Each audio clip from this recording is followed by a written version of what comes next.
If you want to try out traditional Pojagi stitching for the first time, this little Samosa ornament is a perfect first project. It's small, so it doesn't require a big time commitment, and it's just made with one simple seam technique. You can fill it with pellets or something with weight, so it can be used as a pattern weight, or you can lightly fill it with stuffing to hang it as an ornament. Either way, it's a fun thing.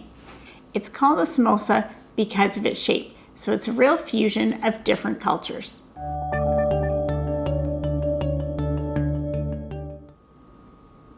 So to make this ornament, you're going to need 2 pieces of fabric in 2 different colors.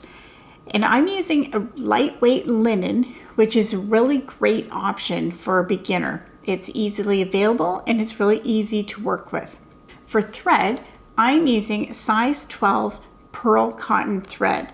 And size 12 matches the weight of this linen. So if you had a heavier weight linen, you might want to try a size 8 thread. I'm using this light color thread to contrast against the dark colors of fabric, and this is what's usually done in traditional Pojagi. A contrasting color of thread is used, and your stitches are part of the design. They're not merely functional. So as well as these materials, the other tools you will need a hair marker, you will need a needle, and you'll need a needle with a long eye to accommodate the thread. So something like a medium-sized cross-stitch needle will work well. You'll need scissors for the thread, scissors for the fabric, and you'll need some kind of filling. I'm using these plastic pellets because I'm going to be making a pattern weight, but you could also use just regular stuffing if you want to make an ornament or a pin cushion. That's totally up to you. As well as these, you're going to want something to protect your surface while you're marking your pieces. I just have this old notebook that I'm going to use, but anything like an old catalog or some flyers, that will be fine too. Just something to protect your surface from getting marks in it. The first thing we need to do is mark our fabric pieces. So I'm taking one of my pieces of fabric, and I've made this template. This is a 1.5 inch square, and it's just cut out of lightweight cardboard. So make one of these out of an old cracker box or cereal box, something like that, and be sure to mark the size on it so that you can use it again in other projects. And I'm going to place this on the fabric and make sure that you have at least 1/4 inch around all sides for the seam allowance, because when we mark, we are marking the actual seam line, and line it up as much as possible with the grain of the fabric. So now I'm going to hold it firmly on the fabric, and then I'm going to press with the back and forth motion on all sides of the square.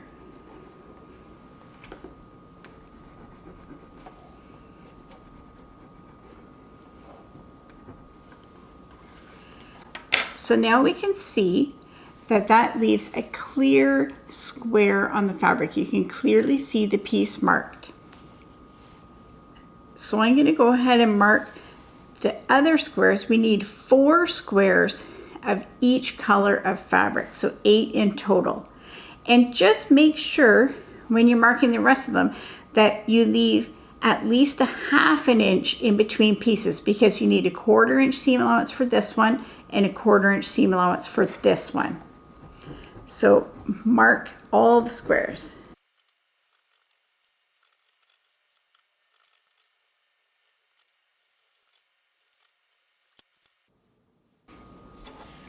Here we can see our fabric with all the pieces marked on. Now we're going to cut them out, being sure to leave 1/4 inch seam allowance around each piece.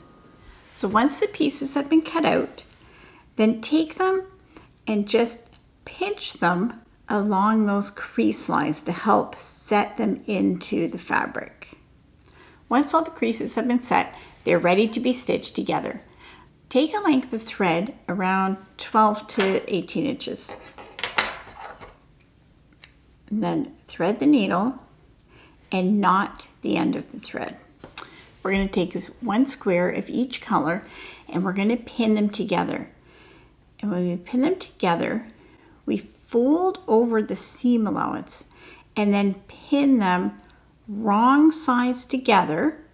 So the right sides are out, but with the seam allowances tucked to the inside. And we're going to match the marked seam lines. So you can see when you're cutting them, you don't need to worry about getting an exact seam allowance on these because we match the stitching lines. We don't match the seam allowance lines. And we're just going to put a couple pins in there to hold it in place.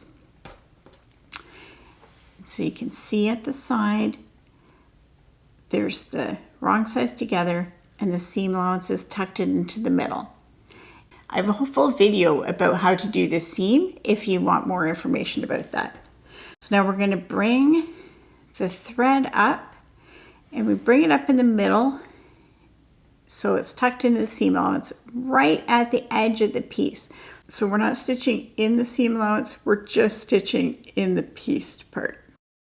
And then we're taking a overcast stitch through all layers of the fabric.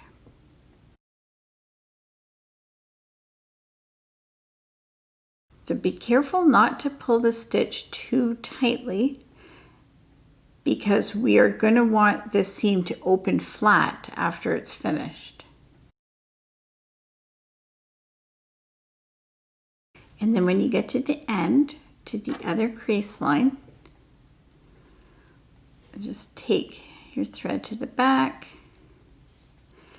and then before you knot it off, unfold just to make sure that it can lay flat without being bunched up together. So that looks good. So I'm just going to knot my thread at the back. So there we go. We have these two pieces joined. So I'm just going to repeat with all the other pieces. So I will have 4 pairs joined together that looks like this. Now that these pieces have been made, we're going to join them together into groups of 4, being sure to alternate the colors. When you're joining these pairs together, join them in the same way, fold the seam allowance to the inside, and then pin together.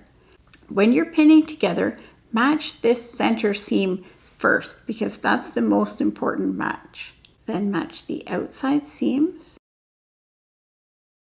And now it's ready just to be stitched in the same way.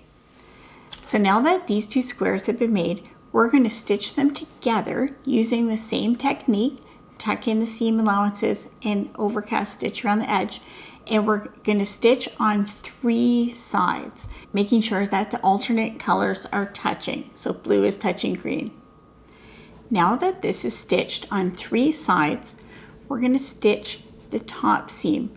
But this seam is a little bit different. To stitch this seam, we're going to squeeze it and stitch it along this way.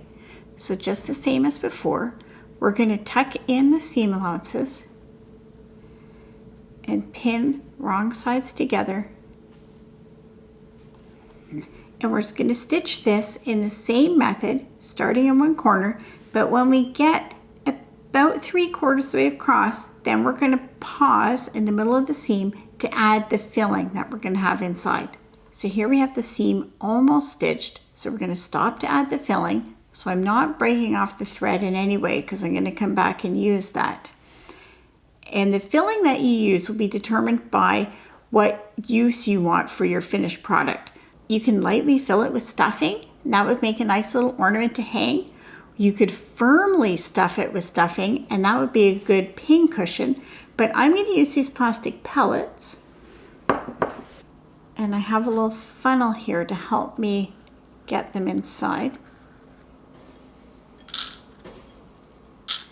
So now that it's filled with pellets and it has some weight to it, I'm going to come back and thread the needle with this thread and finish off this seam. So when we get to the end, we'll just knot the thread and pull the end to the inside. So here it is, a nice little piece that'll be a fun pattern weight to use.